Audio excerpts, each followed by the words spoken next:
Hi friends, ఈరోజు నేనైతే గోవాలో ఉన్నాను. ఇక్కడ చూడండి, ఇక్కడ ఐ లవ్ యూ గోవా అనేది ఎంత బాగా హిస్టారికల్గా ఉంటుంది. ప్లస్ చాలామంది ఇక్కడికి వచ్చిన గోవా వచ్చిన వాళ్ళందరూ ప్రతి ఒక్కరు కూడా ఇక్కడ వీడియో షూట్ కానీ ప్లస్ ఫొటోస్ కానీ దిగడం చేస్తుంటారు. చాలా మంచి ప్లేస్, సెంటర్లో ఉంటుంది, చాలా బాగుంటుంది. చూడండి, లొకేషన్ కూడా ఎక్సలెంట్గా ఉంటుంది, నడి రోడ్డులో ఉంటుంది.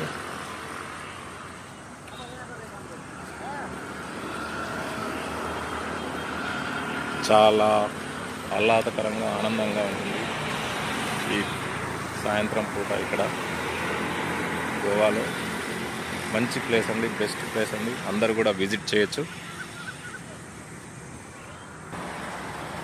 చూడండి, గ్రాస్ చాలా బాగుంటుంది. ఇక్కడ చెట్లు, వాతావరణము చాలా ప్రశాంత